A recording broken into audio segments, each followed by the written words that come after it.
Ethan Walker signed a marriage agreement with the same steady hand he used for contracts at work.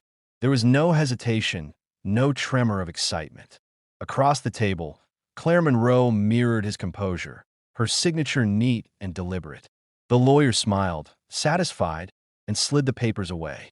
In that quiet room, a legal bond formed without ceremony, without warmth, and without the fragile expectations that usually came with vows. They married 3 weeks later in a small civil office. No guests beyond immediate family. No flowers beyond a single arrangement near the window. Ethan wore a dark suit he had owned for years, and Claire chose a simple dress that did not pretend to be romantic. When the official declared them husband and wife, they exchanged a brief glance, polite, respectful, distant. It was the look two people shared when they had agreed to share a responsibility, not a dream. The arrangement had been practical. Ethan needed stability after a promotion that came with relentless scrutiny. A married image would quiet questions. Claire needed security after a long season of uncertainty that had left her wary of emotional promises. Their families, relieved by the solution, praised the match as sensible. Ethan and Claire called it honest. They agreed on boundaries before they agreed on dates.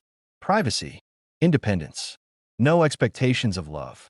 Kindness without intrusion. On their first night in the house Ethan had purchased months earlier, they moved through separate routines. Claire unpacked her books and arranged them by color on the shelves in the spare bedroom she would occupy. Ethan prepared a simple dinner and ate alone at the kitchen counter, scrolling through work emails. They spoke only to coordinate logistics. Lights, groceries, shared expenses. The house was large enough to accommodate silence. Claire noticed details anyway. Ethan rinsed his dishes immediately after eating, precise to the point of ritual. He left his shoes aligned by the door, toes facing outward. When he spoke, his voice was calm, carefully measured, as if emotion were a variable he preferred not to introduce. She wondered what it took to unsettle him, then dismissed the thought. Curiosity was a luxury she had promised not to indulge. Ethan, for his part, observed Claire's gentleness. She moved through rooms without sound, closing doors softly, wiping counters after use. She read late into the night, the glow from her lamp seeping under the door. There was an attentiveness about her that suggested she had learned how to make herself smaller. Ethan recognized the skill. He had mastered it years ago. Their agreement allowed for honesty, but not intimacy. So when Ethan's phone buzzed one evening with a message from Natalie Walker, he did not hide it. Natalie had been part of his life long before ambition reshaped his priorities. The message was harmless, an update about a mutual friend, but it stirred a familiar ease. He replied without thinking, then set the phone face down, aware of nothing more than the comfort of continuity. Claire received her own reminders of the past in quieter ways. Daniel Brooks existed in her memory like a half-finished sentence. He had once listened with an intensity that made her feel unmistakably present. They had parted without drama, undone by timing and fear. Sometimes, while washing dishes or folding laundry, Claire wondered how he was. She did not reach out. She told herself that restraint was a form of loyalty, even if the loyalty felt abstract. Weeks passed with courteous efficiency. They shared breakfast on alternating mornings, exchanging brief updates about schedules. On weekends, Ethan went running early, returning before Claire woke. Claire spent afternoons in a nearby cafe, writing in a notebook she kept closed when anyone approached. The house functioned smoothly, like a well-managed office, but it never quite warmed. One evening, a storm rolled in without warning. Rain rattled the windows, and thunder cracked close enough to make the lights flicker. Ethan paused in the hallway, surprised to see Claire standing there, her book pressed to her chest. She looked unsettled, not frightened exactly, but caught off guard. "Power might go out," he said. "I know," she replied. "I'll light a candle." They stood there a moment longer than necessary. The storm made the house feel smaller, the distance between rooms less defensible. Ethan considered offering to make tea. Claire considered asking him to sit. Neither spoke. When the lights held, the moment passed. Claire returned to her room. Ethan went back to his laptop. The storm moved on. Later that night, Ethan found himself rereading Natalie's earlier message. He typed a longer reply, one that explained more than it needed to. He didn't send it. Instead, he saved it as a draft, unsettled by how easily words gathered when he wasn't guarding them. Claire lay awake, listening to the quiet that followed the rain. She thought about how the house responded to weather, how walls creaked and settled. She wondered whether marriages did the same. The agreement had been clear, but clarity did not erase the faint ache that came from sharing a life with someone who remained just beyond reach. In the morning, they crossed paths in the kitchen. Ethan poured coffee. Claire buttered toast. The ordinary choreography felt newly charged, as if both were aware of the space between what they had promised and what they might one day want. Meeting ran late last night. Ethan said, unprompted. I heard the storm, Claire replied. It was loud. They exchanged a small smile, the kind that acknowledged effort without demanding more. It was enough to steady the moment, not enough to change it. As Ethan left for work, he glanced back at the house. Claire watched from the doorway, her expression thoughtful. They were bound by ink and intention, sharing shelter and schedules, learning the contours of a life lived side by side. Neither knew it yet, but the quiet they had built was already beginning to strain, making room for questions they had agreed not to ask, and answers they were not prepared to hear. The weeks after the storm settled into a rhythm that looked stable from the outside. Ethan and Claire learned each other's patterns well enough to avoid friction. They coordinated calendars, shared household expenses, and maintained a courteous tone that never slipped into cruelty. It was a functional marriage, efficient and calm, and that was precisely what made the quiet inside it so heavy that Ethan's work intensified as the quarter closed. He left early and returned late, his mind still wrapped around projections and deadlines. On nights when exhaustion dulled his focus, he found himself opening his phone without intention. Natalie's name appeared more often than he expected. Their conversations remained appropriate, but they lingered. She asked how he was adjusting to married life, and he answered with careful honesty, choosing words that described logistics rather than feelings. Still, there was an ease in the exchange that unsettled him. Natalie remembered who he had been before ambition hardened his edges, and that familiarity felt like rest. Claire noticed his absences, though she never mentioned them. She filled her evenings with small routines, long walks, careful meals, pages of writing she rarely reread. When she returned home to an empty house, the silence felt less neutral than before. It pressed against her, asking questions she had trained herself not to answer. She reminded herself that this was the arrangement. Loneliness, she reasoned, was the price of certainty. One afternoon at the cafe, Claire scrolled through her contacts without a clear purpose. Daniel Brooks's name surfaced like a thought she hadn't finished thinking. She stared at it, then locked her phone and slid it into her bag. The restraint felt virtuous for a moment, then pointless. Later that night, after hours of writing that went nowhere, she unlocked her phone again. This time, she sent a brief message. A simple greeting. Nothing more. Daniel replied quickly. His tone was warm, measured, unmistakably attentive. They exchanged a few updates, cautious at first, then more open as minutes stretched into an hour. Claire felt a subtle shift as she typed. She was choosing her words carefully, not to mislead, but to be understood. When she finally set the phone down, her chest felt lighter, and the relief frightened her.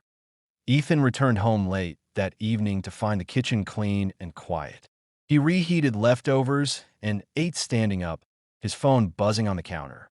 Natalie had responded to the message he had finally sent earlier that day. She asked questions he hadn't expected about how he felt, not how things functioned. He answered briefly, then paused. The pause grew.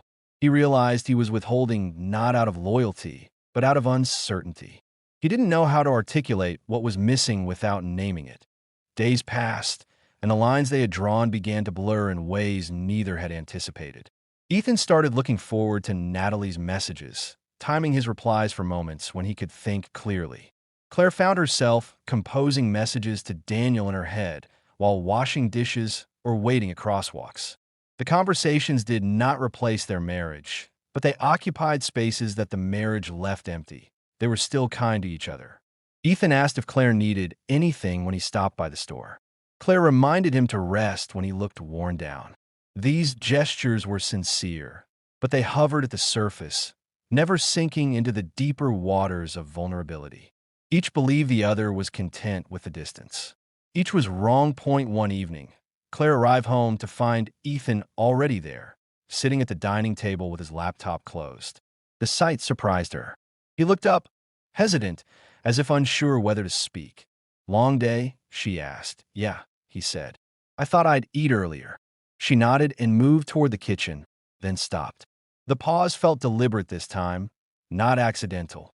"I'm making soup," she said. "You're welcome to join." Ethan hesitated, then agreed. They sat across from each other, the steam rising between them. Conversation stayed practical at first, but the shared meal softened something. Claire mentioned her writing. Ethan asked what she was working on. She answered honestly, surprised by the question. For a moment, the agreement loosened, making room for something unplanned. Then Ethan's phone buzzed. He glanced at the screen and instinctively turned it face down. The motion was small, but landed heavily. Claire noticed. She said nothing, but the warmth of the moment thinned. They finished eating in silence. That night, Claire messaged Daniel with a candor she hadn't intended. She described feeling invisible in a life that was supposed to be shared. Daniel responded with understanding, validating her feelings without hesitation. The validation felt like recognition, and Claire leaned into it, even as a quiet guilt stirred beneath the comfort. Ethan lay awake later, replaying the dinner in his mind. He opened Natalie's message and read it again. She had written about a memory they shared, something ordinary that now felt charged with meaning. He typed a reply that revealed more than he had planned, then sent it before doubt could intervene. The act felt both relieving and disloyal, and he sat with the contradiction until sleep finally came. In the days that followed, the house grew more subdued. Not colder, just heavier. Ethan and Claire continued their routines, but an unspoken awareness moved with them. They were both elsewhere, tethered by words sent into the quiet, words that carried attention and care beyond the walls they shared. One evening, as Claire prepared to leave for the cafe, Ethan watched her from the doorway. He wanted to ask where she was going, not to monitor her, but to matter. He said nothing. Claire paused, sensing his gaze. "I'll be back later," she said. "Okay," he replied. The door closed softly behind her. Ethan stood there longer than necessary, aware of a truth he could no longer ignore. The distance between them was no longer neutral. It was active, shaping choices, inviting confidences that belonged elsewhere. Claire walked into the evening air with her phone in her hand, Daniel's last message glowing on the screen. She knew, with a clarity that unsettled her, that something had already begun to fracture, not loudly, not visibly, but decisively. And as both she and Ethan turned toward connections that felt easier than the work of turning toward each other, the marriage they had built on agreement alone edged closer to a reckoning neither could avoid. The shift came quietly, without drama, as most truths do. It began with a moment neither Ethan nor Claire planned, yet both would replay endlessly. Claire was folding laundry in the living room when Ethan's phone, left on the arm of the couch, lit up. She had no intention of looking. She reached for the phone only to move it aside, but the name on the screen registered before she could turn away. Natalie Walker. The familiarity of it struck her harder than curiosity ever could. She set the phone down untouched, her pulse quickening. Claire was not angry. That realization unsettled her more than anger would have. Instead, she felt a precise, aching clarity. Ethan was sharing something elsewhere. Not something physical, not something obvious, but something that required attention, care, and presence. That night, Claire was quieter than usual. Ethan noticed immediately. He watched her move through the kitchen with a focus that seemed forced, as if she were holding herself together by discipline alone. "Everything okay?" he asked. "Yes," Claire said too quickly. Then, after a pause, "I'm just tired." Ethan accepted the answer because it was easy, and because he was afraid of what might follow if he pressed. They retreated to their separate rooms, carrying the same unease by different names. The following afternoon, Ethan returned home early to grab a document he had forgotten. Claire's coat lay over the chair, her notebook open on the table. He wouldn't have looked, but his own name appeared on the page, written once, then crossed out, then written again. The lines beneath it weren't meant for him, but they told him enough. Claire had written about feelings secondary in her own marriage, about conversations that felt more real elsewhere, that he closed the notebook carefully, as if any disruption might confirm the truth forming in his mind. For the first time, Natalie's messages did not feel like comfort. They felt like evidence. That evening, neither suggested dinner. They sat across from each other in the living room, the space between them no longer neutral. It was charged with recognition. "I think we should talk," Claire said. Ethan nodded. "I was thinking the same." There was no accusation in her voice, no rehearsed speech. That restraint made it harder, not easier. Claire folded her hands in her lap, grounding herself. "I saw a message come through," she said. "I didn't read it. I didn't need to." Ethan did not deny it. He exhaled slowly, as if releasing something he had been holding since the day they signed the agreement. "I should have told you," he said. "Not because I broke a rule, but because I crossed a line." Claire looked at him then, really looked at him. He seemed smaller somehow, not weaker, but exposed. "I didn't either," she said quietly. "I've been talking to someone from my past. Not in secret, but not honestly either." The confession settled between them. It did not explode. It clarified. They spoke carefully at first, naming facts without dramatizing them. No physical betrayal. No declarations of love. Just words shared where silence had been, attention given where effort felt risky. "I didn't mean for it to matter," Ethan said. "But it did. I was choosing ease." "So was I," Claire replied. "I was choosing to feel seen without asking for it here." There it was. The truth neither had wanted to articulate. The agreement had protected them from disappointment, but it had also excused their absence from each other's inner lives. Ethan leaned back, rubbing his hands together. "I thought I was respecting the terms." "So did I," Claire said, "but I think we misunderstood them." They sat with that. Outside, the city moved on, unaware that a quiet reckoning was unfolding in a living room built on good intentions and careful distance. "What do we do now?" Ethan asked. The question was not rhetorical. It was offered without expectation. Claire considered it.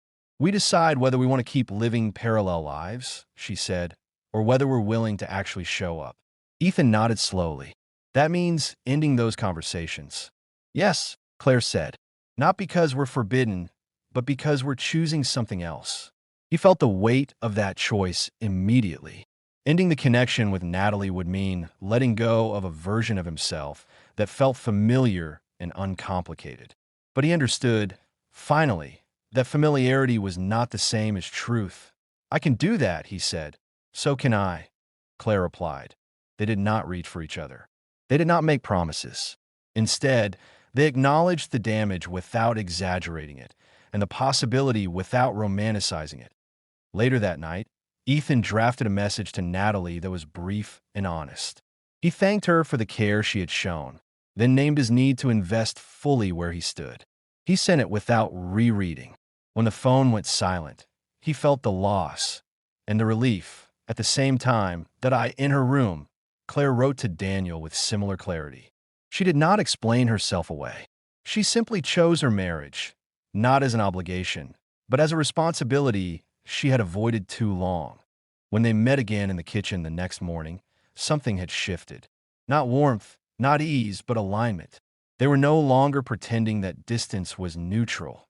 Claire poured coffee for both of them without being asked. Ethan thanked her, meeting her eyes longer than usual that it was not love yet. It was not forgiveness, but it was something rarer and more fragile. Two people standing honestly at the edge of what they might become, aware that the next step, toward each other or away, would require more courage than the agreement ever had. The morning after the note, Sophia couldn't concentrate on anything. Her textbook lay open on her desk, but the words blurred into meaningless shapes. Every time she closed her eyes, she saw Ethan's faint smile, The way he had lingered in the doorway before Lila returned, the subtle warmth in his tone when he spoke. She chastised herself quietly. It's just a compliment. That's all. But as the day went on, the memory of the note refused to fade. Curiosity gnawed at her, stronger than any sense of loyalty she felt toward Lila. By mid-afternoon, she found herself picking up her phone, hesitant yet compelled, typing out a message she almost didn't dare to send. Hey, thanks for the note. Her thumb hovered over send for a moment, a mix of excitement and fear twisting her chest. Then she pressed it. Almost immediately, a reply buzzed on her screen. I wasn't sure you'd notice. Simple words, yet they carried a weight Sophia couldn't ignore. Her fingers trembled slightly as she typed back. I did. It made me think. The conversation began cautiously, carefully towing the line between casual and personal. Ethan asked about her classes, her plans for the weekend, seemingly innocent topics. Yet beneath each message there was an undercurrent of attention that made Sophia's heart race. She realized that with every exchange, she revealed more of herself than she intended a BY evening. The exchange had taken on a rhythm of its own. Texts came in sporadically, but always timed to feel natural. Ethan seemed to know when to appear, when to withdraw, when to leave the space for her to want more. He asked about her favorite music, the kind of books she liked, and even little details she had never shared with Lila. Each response felt like a thread pulling her deeper into a connection she had never imagined with him. Sophia sat on her bed, phone in hand, staring at the screen. Her mind raced with conflicting emotions. Guilt flared immediately. Lila was her best friend. She had shared countless secrets with her over the years.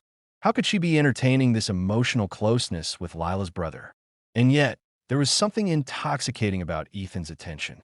Every word he sent seemed to understand her, to see past the careful mask she presented to the world that's just conversation. It's harmless, she told herself, but the truth was far more complicated. Her thoughts wandered, imagining what it would be like to be with him. Not physically, not explicitly, but the idea of someone seeing her so completely, of being the object of his undivided attention, was addictive. She had never felt that way before. The next few days blurred together in a strange mix of excitement and anxiety. Sophia found herself looking forward to messages from Ethan, even when she pretended to be busy or distracted. She noticed herself smiling at her phone more than she smiled in real life, feeling a rush of warmth at a single line of text. Ethan had a way of phrasing things, of using language that made her feel both flattered and slightly uneasy. One afternoon, he suggested meeting at a small cafe across town, insisting it was just for a quick chat about something we both like. Sophia hesitated. Lila had no idea about this, and part of her knew it might be crossing a line. But another part, the part that had already begun to crave Ethan's attention, felt a thrill at the idea. When she agreed, she felt a pang of guilt immediately after. She imagined telling Lila and seeing the hurt in her eyes. The thought was unbearable, yet she couldn't shake the pull toward Ethan, toward the possibility of exploring the strange, electric connection that had begun between them at the cafe. Ethan was already seated when she arrived, casually sipping coffee as though it were any other day. But to Sophia, the sight of him there, so calm, so composed, was a jolt. She sat across from him, hands clasped around her cup, trying to steady her racing heart. Hey, he said softly, looking up from his notebook. His voice was low, casual, yet carried the same subtle charge she had felt in the apartment days ago. Hi, Sophia replied, attempting normalcy. She forced a smile, but it felt stiff. She could feel the intensity of his gaze, the way it lingered just long enough to unsettle her. Their conversation started innocuously, with music, books, and recent college experiences. But gradually, it slipped into more personal territory. Sophia found herself sharing thoughts she hadn't dared express to anyone, not even Lila. Ethan listened intently, nodding, occasionally offering insights that made her feel truly understood. Each moment of connection was intoxicating. Yet Sophia felt the tug of guilt, reminding her that she was treading dangerous ground. She noticed the subtle ways Ethan mirrored her expressions, the tiny gestures that suggested he was paying more attention than a casual acquaintance should. When she laughed, he smiled with a depth that made her pulse quicken. When she spoke of frustrations or worries, he offered gentle encouragement, the kind of support that made her feel both protected and exposed at the same time. By the time she left the cafe, Sophia's emotions were a tangled mess. She was exhilarated and guilty in equal measure. Walking home, she replayed every word, every glance, every tiny nuance of his behavior. Her mind was a storm of temptation and conscience, excitement and apprehension. That night, lying in bed, Sophia stared at the ceiling, feeling the pull of Ethan's presence even though he was miles away. She knew she had crossed the invisible line, that she had opened the door to something complicated and potentially dangerous. And yet, the thought of closing it made her chest ache. The emotional connection had already taken root, and she couldn't deny the way it made her feel alive. Sophia turned over in bed, fingers brushing the edge of her phone. Another message from Ethan had appeared, brief but teasing. "Did you enjoy our little adventure?" She smiled despite herself, heart pounding. She knew responding would keep the line open, would continue the emotional dance they had begun. And deep down, she knew she couldn't resist. Her fingers hovered over the screen, torn between conscience and curiosity, desire and guilt. The night stretched ahead, silent and waiting, and Sophia understood one unshakable truth. Her life had shifted, subtly but irrevocably, in the presence of a signal she could neither ignore nor fully comprehend.